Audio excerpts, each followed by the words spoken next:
So let's talk about what the power struggle stage of a relationship looks like for a securely attached couple.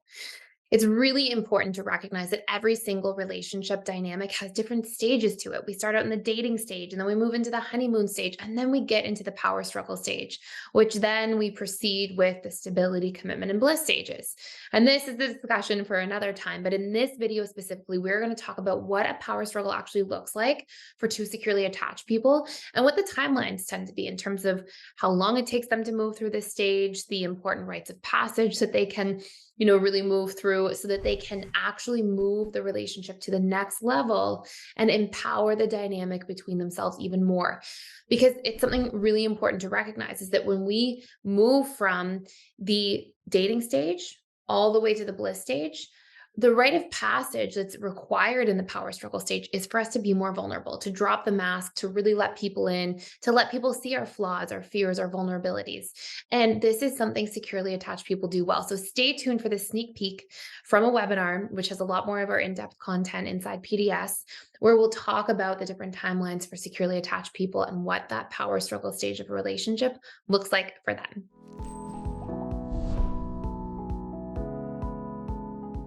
So as you get into the power struggle stage, a couple other things that you'll see is in the power struggle stage specifically, you will see that there's an elevation of arguments, of fighting, of pain points, of challenges. As I mentioned earlier, people can stay in the power struggle stage for so long. But the way I want us to look at the power struggle stage is to look at it as an opportunity. Okay. Every time we have pain, there's usually like a crisis and an opportunity. Okay.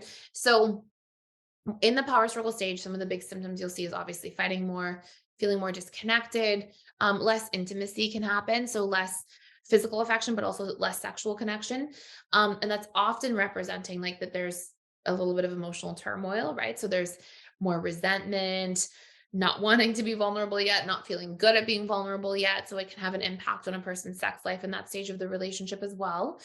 Sometimes, from like different attachment styles will also interpret it differently. So oftentimes fearful avoidants might feel too resentful to be more active sexually in the relationship. APs might sort of get afraid, but often they'll try to, it's not uncommon for them to initiate sex sort of more to initiate connection and to reinforce themselves that they're not getting abandoned by seeing, okay, that my partner does want to have sex with me. And dismissive avoidance, one big common theme for DAs in the um, power struggle stage of relationships is that they will shut down intimacy a lot of times because dismissive avoidants are less likely to be interested in sex when they feel unsafe. And oftentimes people wouldn't think that, but it's a very common theme I would see in many relationships over time. So again, these are not like one size fits all, but these are common patterns I saw a lot of.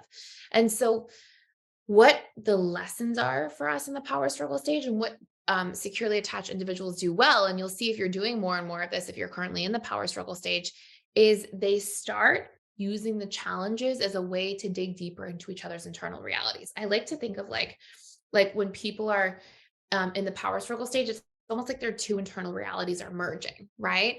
And wherever there's merging, if you're fusing things together, right? Like there's chaos that inevitably ensues to a certain degree. So, if you're, joining two things, if you think of it as like a chemical reaction, right? Like all these things are going to happen as a result of that. And so, what you'll see is the lessons are there's going to be some friction.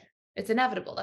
That's just what happens when you're bringing each other into your internal reality. Now, if you keep resisting it, then you're just going to stay stuck and there's still going to stay all this pain point and challenge. But if you learn to be vulnerable, accepting, right? So vulnerable with your internal world, accepting with somebody else's internal world, and then you learn to communicate to bridge that gap between each of your invisible realities.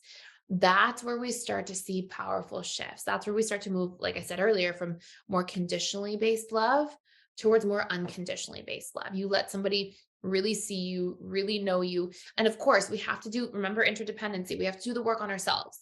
It doesn't mean just tell somebody all your wounds and expect them to be perfect at navigating them. Do your core wound reprogramming, do the work you have to in order to progress through the stages. But do the core wound reprogramming and communicate your wounds and fears as well. So if you have a fear of abandonment, be doing that work, but let your partner know you're sensitive to certain things and ask specifically, hey, if you go away for the weekend, will you check in a little more? I can be sensitive to this stuff. And the more you're able to do that, that's going to be the place where you navigate the power struggle effectively. Now, securely attached people, they really don't have many core wounds, and the core wounds tend to be much less intense. They have a lot less emotional storage there, right? So if you're an FA and you grow up in an environment with tons of chaos, you might have your trust wounds pushed on all the time. So you've got a lot of repetition and emotion. You're storing a lot of emotion in the warehouse of your subconscious mind. So that wound's going to be big. For a securely attached person, they can have wounds, but often wounds are coming more from like little things, their outside environment. Maybe somebody's securely attached and they have a bad friendship experience as a child and they feel not good enough from that. But there's usually more of like a one off experience. So the core wounds are less intensive, right? They have less emotional storage in those filing cabinets. And what you'll see is but they can still get triggered, right? Securely attached people can still get frustrated, triggered, things can affect them. But what they do is they tackle them directly. They let people in, they let people know, they think about it, they reflect about it as well. And securely attached people try to resolve conflict immediately. Okay, it's a big theme for securely attached individuals. If they need an hour to sort it out in their mind, they'll take it, right? But they won't leave things unfinished, unsaid, shoved under the rug, because there's this just general knowing that that's not how this goes. That doesn't work out very well. So you'll see a lot of in this dynamic, the securely attached individuals, they'll address things directly. They'll have approach oriented behaviors when there is a conflict. They'll open up, they'll let people in, they'll share what they need instead. They allow themselves to take up space and they allow themselves to be seen, heard, and known by their partners. Okay. Again, when you're coming from an insecurely attached space, it can be terrifying. I have like a vivid memory of the first time I like truly communicated a vulnerable need to somebody in my life. It's like seared into my mind because I was like, what am I doing? This is so scary. So I totally empathize. Like I know it's scary and it's weird at first, but your goal should be, I'm going to do this enough that it's just no longer weird for me at all. And what you'll learn is when you do that, right? Is you'll come to see that people will meet your needs or they won't. And you'll find the really great people in your life who want to, and you'll be meeting them too in your own world. So you don't feel this like fear around it in the same way. Like they're the only person that can meet your need. And without them, everything's going to come crashing down. You'll feel like it's one of many sources, which makes you feel abundant in your capacity to get your needs met. But there might be people in your life who don't meet your needs at all and don't care to. And you'll just know that that's not the type of relationship you want, right? That's a more distant relationship. Maybe that's a friend that's going to become more of an acquaintance. Or maybe that's a family member who you're just going to have a little bit of better boundaries with. And invest your time in other family members or other people. Or maybe in the dating stage, you're like, hey, this isn't really the thing I want to proceed with. So you'll really be able to see that. We're still in the power struggle stage here, but you'll be able to see what happens here, and you'll be coming from that space of vulnerability, feeling safe to communicate, open up, be seen, be heard, be known, allowing your needs to be met. This is another thing. Sometimes securely attached people don't want to let people actually meet their needs because they're scared that then the person will then leave them and it'll be a big scary thing, right? The FA version of this is that I'll feel helpless if I truly rely on others. DAs obviously can have that fairly strongly as well. APs are more like, if I rely on others too much or ask too much, or set a boundary, I'll be abandoned by this person. So you'll see this work really comes on strongly.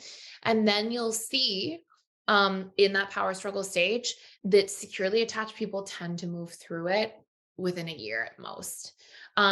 Securely attached people to secures, they won't get stuck in the power struggle stage. It'll be the year or 6 months of really deeply getting to know each other. Every attachment style will all have these stages, but it'll be a lot different of an experience for let's say two FAs together versus two securely attached people together. So you'll see big time that they navigate it. They learn about each other quickly. They learn to consider each other quickly. They learn to let each other in quickly, to accept each other's flaws quickly. Like all of that work is done in a shorter period. And then they naturally take themselves into consideration. So like, you know, one thing that you'll see is that it doesn't become a conscious thought. It's not something you have to remember, but it's something that you'll naturally do. Like you'll know somebody's sensitivities or pain points. And maybe for example, you have two securely attached people, and let's say one person's earn secure and one person is just securely attached. And maybe the earn secure person, maybe they used to be an FA, and maybe they have a really rocky dynamics with one of their parents. And maybe they're kind of trying to resolve them, but that parent's a tricky person.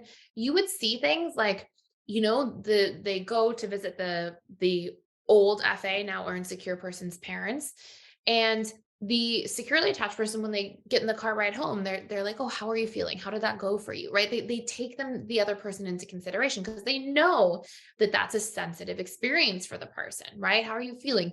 Do you need anything? Like, these things become natural and normal within the context of two secure people in a relationship together.